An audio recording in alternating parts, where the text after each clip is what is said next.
जय हिंद दोस्तों इस वीडियो में हम लोग प्रतिशत के बारे में बात करेंगे। परसेंटेज, आखिर में परसेंटेज क्या होता है इसके बारे में हम लोग इस क्लास में बात करेंगे। गाइस, जैसा कि आप लोग जानते हैं कि आपने थंबनेल देख करके जान लिया होगा कि प्रतिशत की पाठशाला का आगाज हो चुका है, जिसमें हम लोग परसेंटेज के सभी न्यूमेरिकल से लेकर के जो भी इसके विगत वर्षों में पूछे गए सभी प्रश्न हैं, वनडे एग्जाम में जो भी पूछे जाते हैं और एसएससी के पैटर्न पे आधारित सभी क्वेश्चन को मैं इस वीडियो में या फिर इसके सभी वीडियो में हम लोग सॉल्व करेंगे गाइस। तो प्रतिशत की आज पहली क्लास है। इसमें हम लोग प्रतिशत के डिफिनीशन के बारे में, प्रतिशत के सभी प्रतिशत के बारे में देखेंगे कि उसके फ्रैक्शन की वैल्यू क्या होती है, उन सभी चीजों के बारे में जानते हैं गाइस। सबसे पहले गाइस दिमाग में एक क्वेश्चन होता है प्रतिशत क्या होता है, यानी कि परसेंटेज क्या होती है। तो गाइस मैं बता दूं, अगर प्रतिशत का अर्थ वो है प्रति सैकड़ा, यानी कि प्रति सैकड़ा बटे 100 अगर कोई भी चीज होती है तो प्रतिशत कहलाती है।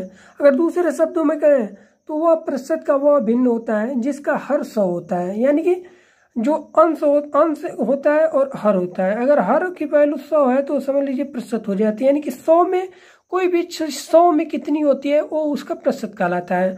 अगर मान लीजिए हमने कोई चीज कहा 10%, यानी कि वो 100 में उसका 10% है, यानी कि 100 में उसका 10वां हिस्सा 10% है। यानी कि हम इसके अगर डिफिनीशन लिखने की बात करते हैं तो प्रतिशत का अर्थ हम यहाँ पर लिख के बता देते हैं। प्रतिशत का अर्थ है प्रति सैकड़ा। इसका मेन डिफिनीशन है। अगर हम लोग दूसरे शब्दों में बात कर लेते हैं, यानी कि अगर हम दूसरे शब्दों में बात करते हैं कि वह भिन्न, देखिए वह भिन्न जिसका हर 100 होता है। जैसे कि मान लीजिए अगर हम लोग 10% कहते हैं तो 10% लिखने का हम लोग 10/100, यानी कि 100 में 10। अगर मान लीजिए हम लोग 15% कहते हैं, कोई भी चीज 15% है तो 15/100। प्रतिशत का मतलब होता है बटे 100। अगर हम लोग बाई द वे 20% कहते हैं तो 20/100 होता है। तो ये चीजें आप लोगों को नॉर्मल धीरे धीरे आप लोगों को समझ में आ जाएगी कि प्रतिशत का मतलब होता है बटे 100। और प्रतिशत को प्रदर्शित किस तरह से किया जाता है तो ये इसका प्रतिशत करने का, यानी कि ये इसे दिखाने का तरीका होता है गाइस। देखिए ये प्रतिशत को हम लोग इस तरह से दिखाते हैं, ये हमारा प्रतिशत के प्रतीक चिन्ह हम लोग बोल सकते हैं, यही होता है गाइस। और आगे बात करते हैं कि आखिर में प्रतिशत को हम लोग किस तरह से आगे जानेंगे। तो उससे पहले हम लोग जानते हैं कि मिश्रित भिन्न क्या होता है। इसमें मिश्रित भिन्न के बारे में हम लोग ज़्यादा डिस्कस नहीं करेंगे, क्योंकि मिश्रित भिन्न एक अलग थोड़ा सा टॉपिक है, जिसे हम लोग के भी एक वीडियो में हम लोग आप लोगों को बताएंगे कि मिश्रित भिन्न क्या होता है। पर फ्रैक्शन, जब हम लोग इसका प्रतिशत का फ्रैक्शन निकालते हैं तो उसमें मिश्रित भिन्न के जानना बहुत जरूरी हो जाता है। क्योंकि क्या होता है कि जब 1/10, 1/15, 1/2 इन सभी का निकालना होता है तो मिश्रित भिन्न का ज्ञान होना बहुत ही जरूरी होता है। अब मिश्रित भिन्न क्या होता है, मान लीजिए कोई भी चीज 2 सही 1/3 लिखा हुआ है, तो इसमें क्या होता है कि जो 2 होता है वो हमारा न्यूमेरिकल वैल्यू होता है, 1/3 क्या होता है वो फ्रैक्शन वैल्यू होता है। इसे हम लोग इस तरह से लिख सकते हैं, इसमें 2 क्या होता है न्यूमेरिकल वैल्यू और 3 फ्रैक्शन वैल्यू होता है, एफ होता है। और देखिए इसको हम लोग इस तरह से लिख सकते हैं 3 दूनी 6 1+1, यानी कि इसमें प्लस करके हम लिख सकते हैं 3 दूनी 6 और इसमें एक को ऐड करेंगे तो हमारा क्या हो जाएगा 7/3 हो जाएगा। ये हमारा एकदम फ्रैक्शन वैल्यू में आ जाएगा इस तरह से। और अगर हम लोग को किसी भी चीज को मान लीजिए घटाना है, मान लीजिए 1 - 1/3 करना है, तो हम लोग जानते हैं कि 3 का नाम 3 - 1/2 हो सकता है। पर अगर कोई भी वैल्यू अगर एक में से घटानी होती है तो उसको हर में से ही अंश को, मतलब अंश और हर को घटा देते हैं तो 2/3 से हम लोग डायरेक्ट लिख सकते हैं। तो ये चीज़ें होती हैं कि कैलकुलेशन आपकी फास्ट, स्मूथ और अच्छे तरीके से हो। इसी चीज़ों को हम लोग मिश्रित भिन्न में थोड़ा सा टॉपिक इसमें देखेंगे, और अलग से मैं मिश्रित भिन्न का वीडियो बना दूंगा आप लोगों को, ताकि वो समझ में जरूर आए आप लोगों का।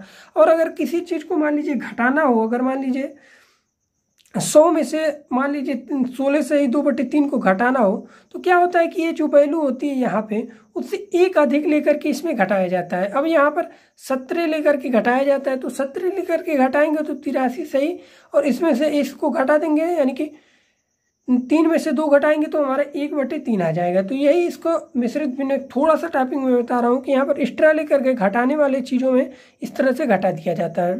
अब आगे हम लोग जानते हैं कि इसका एक टेबल होता है, यानी कि पूरी प्रतिशत की पाठशाला में हम लोग को एक टेबल याद करना पड़ेगा।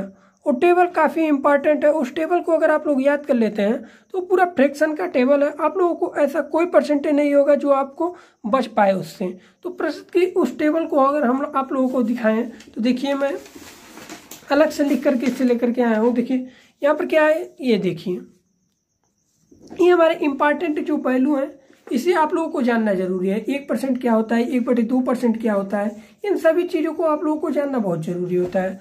अब सबसे पहले जान लेते हैं 1% मतलब क्या होता है। यहाँ पर मैं बता देता हूँ 1% मतलब क्या होता है। 1% मतलब 100%, 2% मतलब 200%, 3% मतलब 300%, पर 1/2% मतलब क्या होता है, यानी कि 1/2 अगर लिखा जाता है तो क्या हो जाएगा, 50% हो जाएगा। अब गाइस आप लोग इसे तो जानते होंगे कि 1/2 बराबर 50% होता है, पर 1/3, 1/4, 1/5 इसी तरह से जितने भी क्वेश्चन यानी कि सवाल में जो भी आ सकता है उन सभी चीज़ों को मैं एक टेबल लेकर के आया हूँ जो आपको काफ़ी अच्छे से समझ में आएगा। और इन सभी टेबल को आप लोगों को याद करना है। जब तक ये टेबल याद नहीं होगा तब तक आप लोगों को कैलकुलेशन करना, प्रतिशत में आप एक स्टेप आगे नहीं बढ़ सकते हैं, क्योंकि ये टेबल, ये जो वैल्यू दिया हुआ है, इस वैल्यू को आप लोगों को एकदम जहन में बैठा लेना है। जब तक ये वैल्यू आप लोगों को टेबल एकदम याद नहीं रहेगा तब तक आप प्रतिशत में ऐसे सवाल आएंगे जहाँ आप लोगों को इस प्रतिशत से डायरेक्ट वैल्यू फिट करनी होती है और कैलकुलेशन करके आगे बढ़ना होता है। तो चलिए हम बताते हैं 1/3 बराबर क्या होता है, 33 सही 1/3% होता है। 1/4 बराबर क्या होता है, 25% होता है। 1/5 बराबर क्या होता है, 20% होता है। तो इन सभी प्रतिशत को आप लोगों को याद करके चलना है कि 1/5 के बराबर क्या होता है तो 20% होता है, 1/10 बराबर क्या होता है। इस सभी चीज़ों को आप लोगों को एकदम अच्छे से याद करके चलना है। 1/6 बराबर होता है 16 सही 2/3% होता है। अब 1/7 बराबर होता है कि 14 सही 2/7%। और 1/8 बराबर होता है 12 सही 1/2%, 12 सही 1/2% होता है। 1/9 बराबर होता है 11 सही 1/9%। और 1/10 बराबर होता है 10%। ये चीज़ें आप लोगों को बहुत जरूरी याद करना है। अब आप सोच रहे हो कि किस तरह से 1/10 देखिए क्या % करेंगे गुणे से, यानी कि प्रतिशत गुणे 100 करेंगे और 0 से 0 कट जाएगा, हमारा 10% आ जाएगा। अब देखिए 1/4 को हम लोग किस तरह से लाए, गुणे 100 किया हमने यहाँ पर, और अगर काटेंगे तो यहाँ पर 25 आ जाएगा, ये हमारा 25% हो जाएगा। देखिए मैं इसका बता रहा हूँ। अब 1/6 का उसी तरह निकल जाएगा, 1/7 का निकल जाएगा, 1/3 का निकल जाएगा। 1/5 का बता देते हैं। 1/5 यहाँ 100 करेंगे, 5 दूनी 10 यानी कि 20 हो जाएगा, ये 20% हो जाएगा। तो ये सभी इतना कैलकुलेशन करने से अच्छा है कि आप लोगों को ये याद होना चाहिए। ये टर्म आप लोगों को याद होना बहुत जरूरी है। अब देखिए 1/11 का हम लोग देखते हैं कि 1/11 का प्रतिशत वैल्यू क्या होगा। तो 1/11 का होगा 9 सही 1/11%। 1/12 का होगा 8 सही 1/3%। तो ये चीज़ें आप लोगों को याद होना बहुत ही जरूरी है, क्योंकि ये हमेशा एग्जाम में पूछेगा। 1/13 बराबर होगा 7 सही 9/13%। 1/14 बराबर होगा 7 सही 1/7%। ये आप लोगों को एकदम नोट करते हुए चलना है। जब आप नोट करेंगे 1-2 बार तो आप लोगों को याद हो जाएगा। 1/15 बराबर 6 सही 2/3% हो जाएगा। 1/16 बराबर हो जाएगा 6 सही 1/4% हो जाएगा। 1/17 बराबर हो जाएगा 5 सही 15/17 हो जाएगा, परसेंट हो जाएगा आप लोगों का। अब देखिए 1/20% 1/20 कितने का परसेंट होगा तो 5%। 1/24 हमारा हो जाएगा 4 सही 1/6% हो जाएगा हमारा।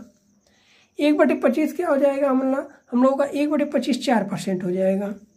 1/30 क्या हो जाएगा 3 सही 1/3% हो जाएगा। तो आप लोगों को ये टेबल पूरा आप लोगों को याद करते हुए चलना है। आप लोग तुरंत इसे नोट करते हुए चलिए खटाखट। अब देखिए 1/4 क्या होता है 2 सही 1/2% हो जाएगा। और 1/50 क्या हो जाएगा कि 2% हो जाएगा। और 1/24 क्या हो जाएगा, आप लोगों को ये देखना है कि 4 सही 1/6% हो जाएगा, क्योंकि 1/24 यहाँ पर भी होगा। 1/25 हम लोग देखते हैं, 1/25 का 4% हो जाएगा। और 1/40 क्या हो जाएगा 2 सही 1/2% हो जाएगा। और अब देखिए 3/8 क्या होगा।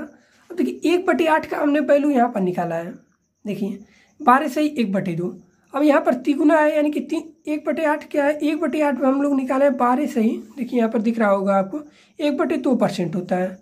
अब यहाँ पर 3/8 का दिया है, यानी कि इसका तिगुना है, तो हम लोग 3 से इसमें गुणा कर देंगे, 12 36 हो जाएगा और 3/8 हो जाएगा, 3/2 हो जाएगा। यहाँ पर कितना देखिए 3/2 पर यहाँ पर क्या होगा कि वैल्यू भाग ऊंचे अभी चला जाएगा, यानी कि अंश बड़ा है हर छोटा है, तो यहाँ पर 36 प्लस 3 का भाग देंगे 1 प्लस 1/2 होगा हमारा। तो अब 36 से 37 हो जाएगा हमारा, 37 सही 1/2% हो जाएगा। तो ये चीज़ें हमारी यहाँ पर आ जाएगी, 37 सही 1/2% हो जाएगा। तो गाइस एक कुछ टेबल के माध्यम से मैंने एक इम्पॉर्टेंट वैल्यू का पूरा आप लोगों का सीट दे दिया हुआ है। इस पूरे इम्पॉर्टेंट वैल्यू के सीट को आप लोगों को याद करके चलना है, क्योंकि जब भी अगर क्वेश्चन में कहीं भी आता है कि 1/15 बराबर क्या होता, तो तुरंत आप लोगों को ऐसा नहीं है कि 1/15 का इस तरह से हम लोग देखिए 1/15 को हम लोग अब यहाँ पर गुणे 100 करके अब पानते हैं 15 5 दूनी 10 20/30। अब उसको इस तरह से 3 छक्का 18 6 सही 2/3 इस तरह से हम लोग करेंगे कैलकुलेशन, तो काफ़ी लंबा और लेंदी प्रोसेस हो जाएगा। ऐसे हम लोगों को प्रोसेस से बचना है, तो इसीलिए आपको ये टेबल याद करके चलना है। अब देखिए इसमें आगे क्या हम और इसमें बता सकते हैं कि अब 100% बराबर क्या होगा, 200% बराबर क्या होगा, इन सभी चीज़ों को मैं अभी बताता हूँ आप लोगों को। अब देखिए इसके आगे क्या होता है कि 100% बराबर क्या हो जाएगा, 100% बराबर क्या हो जाएगा, 100/100 होता है। परसेंट मतलब मैंने बताया कि बटे 100 होता है, 1 हो जाएगा हमारा। 200% बराबर क्या हो जाएगा, 200/100 हो जाएगा। तो यानी कि क्या हो जाएगा, 2 हो जाएगा। यानी कि 300 बराबर क्या हो जाएगा, डायरेक्ट हम 300 लिख देते हैं, क्योंकि यहाँ पर 300/100 करेंगे तो हमारा यही निकल के चला आएगा, 3 आएगा। 400 बराबर क्या हो जाएगा, 4 हो जाएगा। इसी तरह मान लीजिए 1800 का प्रतिशत कह देते हैं कि हम लोग 1800% क्या होगा, तो 1800 का देखिए 18 हो जाएगा। तो इस तरह से कहीं पर ऐसी मतलब कोई वैल्यू आ जाता है कि 1800% का 5/8 कितना होगा, तो 18 अगर मान लीजिए कहीं आ जाता है कि 1800% का 4/6 निकालिए, इस तरह से काफ़ी वैल्यू आ जाता है काफ़ी वैकेंसियों में। तो 28 को अब जानते हैं कि 18 हो जाएगा, और का मतलब गुणा होता है 4/6 होता है, 36 18 3 4 3 12, आप लोगों का ये 12 आंसर आपको निकल कर चला आएगा। तो इस तरह से काफ़ी छोटे छोटे ऐसे आप लोगों को कैलकुलेशन डायरेक्टली याद करके चलना होता है कि आप लोगों को तुरंत आप लोगों का आंसर पता चल जाएगा। और कुछ और इसमें से आगे प्रोसेस का क्या होता है, किस तरह से हम लोग और आगे इसको किस तरह से वैल्यू को निकालते हैं, उसको हम आपको आगे बताते हैं गाइस। तो आइए हम लोग फाइनल इस वाले सीट पे चलते हैं। अब देखिए जैसा कि मैंने आप लोगों को बताया कि 1/3 बराबर क्या होता है, 1/3 बराबर होता है 33 सही 1/3%। ये चीज़ तो मैंने आप लोगों को टेबल में बताई, पर अगर बाई द वे आ जाता है 2/3% तो क्या होगा। अब देखिए यहाँ पर 1 है, यहाँ पर 2 है, यानी कि दुगना गुणा है, तो हम लोग यहाँ पर 2 से मल्टीपल गुणा कर देंगे। 33 गुना क्या हो जाएगा, हम लोग का 66 हो जाएगा और 2/3 हो जाएगा गाइस। अब देखिए तो इसके यानी कि इसका वैल्यू क्या हो जाएगा, ये आप लोगों को याद करना है। तो ये चीज़ें आप लोगों को कैसे समझ में आएगी, जब ये पहले का आप लोगों का टेबल याद रहेगा।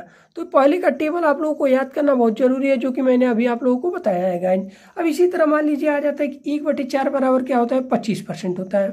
ये तो आप जानते हैं कि 1/4 बराबर 25% टेबल से होता है।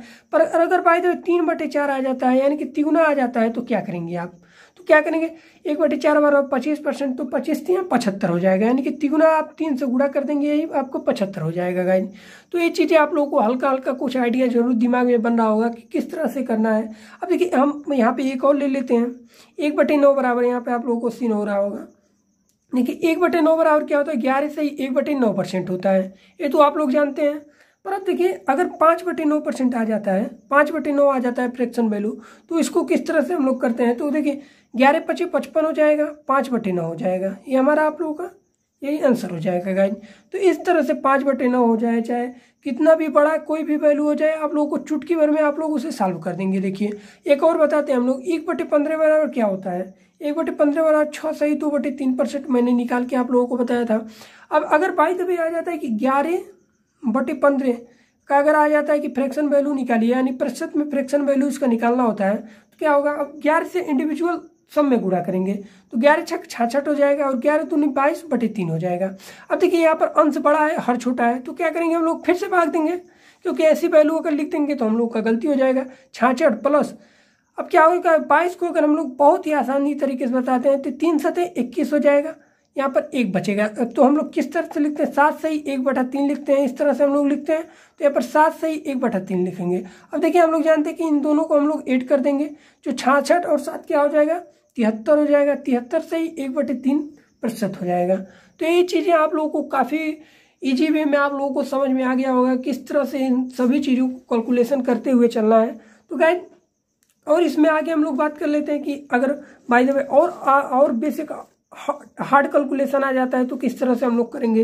अब देखिए क्या होता है कि 4% बराबर आप लोग जानते हैं, यहाँ पर मैं आप लोगों को बगल में दिखाता हूँ कि 4% बराबर आप लोग जानते हैं कि क्या होता है, 4% बराबर 1/25 होता है। अब देखिए अगर बाय द वे 12% पूछ देता है तब क्या करेंगे, तो क्या कितने गुना है, 3 गुना है, 4 3 12 3 गुना है, 3/25 हम लोग लिख देंगे। अगर बाय द वे 32% पूछ देता है तो क्या करेंगे, हम लोग देखेंगे कि 4 का इंडिविजुअल गुणा हो रहा है कि 5 का गुणा हो रहा है। तो 4 का गुणा होता है, क्या होता है, 8 चौक 32 होता है, तो 8/25 हम लोग लिख देंगे। तो इस तरह से हम लोग इसको फ्रैक्शन वैल्यू में भी ला सकते हैं, फ्रैक्शन से परसेंटेज वैल्यू में भी ला सकते हैं। तो इन दोनों का यानी कि प्रतिशत से फ्रैक्शन वैल्यू में और फ्रैक्शन से प्रतिशत वैल्यू में, इन दोनों को लाना हम लोग काफ़ी इजी वे में इससे समझ गए हैं गाइस। अगर आप लोग अगर 5% का देखना चाहते हैं कि 5% का एक बार बता दीजिए। 5% बराबर क्या होता है, 1/20% होता है गाइस। अब देखिए अगर 35% का पूछेगा कि इसकी फ्रैक्शन वैल्यू निकाल के बताइए गाइस, तो क्या हम लोग जानते हैं कि ये 5 का लगभग कोई गुणा हो रहा है, क्योंकि लास्ट में 5 है। तो 7 × 35 यानी कि 7/ हम लोग 20 लिख देंगे इसे, तो ये फ्रैक्शन वैल्यू में कन्वर्ट हो जाएगा। अगर 65% लिख देता है, इसकी इंडिविजुअल पूछ रहा है कि इसका भिन्न यानी कि प्रतिशत वैल्यू बताइए, आप लोग प्रतिशत है इसे भिन्न वैल्यू में बताइए, क्या हो जाएगा, हम लोग देखेंगे कि लास्ट में 5 है या फिर 0 रहता है, तो इंडिविजुअल 5 का ही फ्रैक्शन हो यानी कि गुणा होता है वो। तो अब देखते हैं कि 5 का गुणा हो रहा है यानी कि गुणज है, तो अब कितने का गुणज है, 13 × 65 हो जाएगा। 13/20 हमारा इसका फ्रैक्शन वैल्यू निकल के चला आएगा। तो ये कुछ आप लोगों के फ्रैक्शन वैल्यू से प्रतिशत में बदलना था, प्रतिशत फ्रैक्शन वैल्यू में बदलना था। तो ये चीज़ें आप लोगों को समझ में आ गई होगी। और गाइस इसका छोटा सा वीडियो कल हम आप लोगों को लेकर के आएंगे। कोई किसी बड़े से बड़ा कोई मान लीजिए नंबर है, उसको प्रतिशत में किस तरह से तोड़ा जाता है। अगर बाय द वे मान लीजिए कोई वैल्यू इस तरह से दे देता है, मैं यहाँ पे आप लोगों को बताता हूँ कि 505 सही 5/19%, इसको फ्रैक्शन वैल्यू में कन्वर्ट कीजिए। तो इस वीडियो को हम लोग कल बताएंगे आप लोगों को। अगर मान लीजिए ऐसा कुछ दे देता है 714 सही 2/7%, इसको किस तरह से हम लोग को फ्रैक्शन वैल्यू में तोड़ना है, तो इसका वीडियो मैं कल छोटा सा एक वीडियो लेकर आऊँगा, क्योंकि काफ़ी वीडियो लंबा हो जाएगा तो आप लोगों को बोरिंग लगेगा, क्योंकि ये छोटी छोटी टॉपिक है, इसे धीरे धीरे बताना आप लोगों को काफ़ी अच्छा लगेगा। तो गाइस मैंने आज सिर्फ इसी बात पे चर्चा किया है कि प्रतिशत क्या होता है, यानी कि प्रतिशत की परिभाषा मैंने बात की कि प्रति सैकड़ा, यानी कि कोई भी जिसका हर 100 होता है वो प्रतिशत कहलाता है। जैसे कि 10%, 20%, हम लोग 1% की वैल्यू कर बात कर सकते हैं। 1% क्या होता है, 1/100 हो जाएगा हम लोग का। इस तरह से 2%, इस तरह कोई भी वैल्यू इनडायरेक्ट हम लोग निकाल सकते हैं प्रतिशत के थ्रू। अब देखिए यहाँ पर मिश्रित भिन्न के बारे में बताया कि किस तरह से वैल्यू को ऐड करना होता है, किस तरह से वैल्यू को घटाना होता है, और किस तरह से बड़े वैल्यू को हम लोग इस तरह से 1+ करके घटाते हैं। तो डायरेक्ट इन सब चीज़ों के बारे में बात किया। फिर मैंने आप लोगों को इस इम्पॉर्टेंट वैल्यू के बारे में बताया कि कोई भी अगर भिन्न दिया हुआ है यानी कि फ्रैक्शन वैल्यू दिया हुआ है, उसको परसेंटेज में किस तरह से निकालना है, इस सब चीज़ों के बारे में बताया कि 1/2% का क्या होगा, 1/3% का क्या होगा, 1/4% का होगा, 1/3% का क्या होगा। इस तरह से मैंने पूरा इसमें प्रोसेस बताया। फिर उसके बाद इंडिविजुअल 1/8 का कितना होगा, तो 3/8। यहाँ पे आप 13/8 का भी निकाल सकते हैं, 23/8 का भी निकाल सकते हैं। अब आप इंडिविजुअल किसी भी वैल्यू का आप लोग 8 है, तो आप जहाँ भी 8 देखते हैं तो आपको दिमाग में एक क्लिक होना चाहिए कि 1/8 किसका है। अगर बात 1/16, अगर 32/16 अगर है, तो अगर मान लीजिए यहाँ पे 1/16 है और यहाँ पे आपसे कोई पूछ रहा है 5/16 का, तो क्या 1/16 बराबर हम लोग डायरेक्ट देखेंगे कि 6 से 1/4 होता है। अब उसी में हम लोग डायरेक्ट 5 का गुणा करा देंगे और वहां से निकल के चला आएगा। तो इसके बारे में मैंने बताया। और यहाँ पर 100%, 200%, 300% के बारे में बताया, किस तरह से उसका वैल्यू क्या होगा। यहाँ पर एक सवाल भी मैंने निकाल के बताया, लगा करके बताया कि इस तरह से सवाल आप लोगों को बेसिक एग्जामों में पूछ देगा। और उसके बाद मैंने यहाँ पर आप लोगों को और इंडिविजुअल करके दिखाया कि 1/3 का होगा, तो उससे रिलेटेड और फ्रैक्शन किस तरह से पूछे जाते हैं क्वेश्चन में, वो सभी चीज़ें मैंने बताया। और यहाँ पर मैंने कुछ अलग अलग तरीके से मैंने बताया कि 5% का, 12% का, 32% का, 35% का। तो ये सभी चीज़ें आप लोगों को काफ़ी अच्छी लगी होंगी। और गाइस अगर अच्छी लगी हो तो प्लीज़ वीडियो को लाइक करिए और हमारे चैनल को सब्सक्राइब करिए, क्योंकि आप जितना ज़्यादा से ज़्यादा सब्सक्राइब करेंगे तो उतनी ज़्यादा से ज़्यादा रीच और काफ़ी लोगों तक ये पहुँचेगा वीडियो, और काफ़ी लोगों को ये वीडियो अच्छा लगेगा। तो वीडियो अगर अच्छा लगा हो तो प्लीज़ वीडियो को लाइक करिए, अपने दोस्तों को शेयर करिए, और मिलते हैं प्रस्तुत के अगले वीडियो में। धन्यवाद दोस्तों।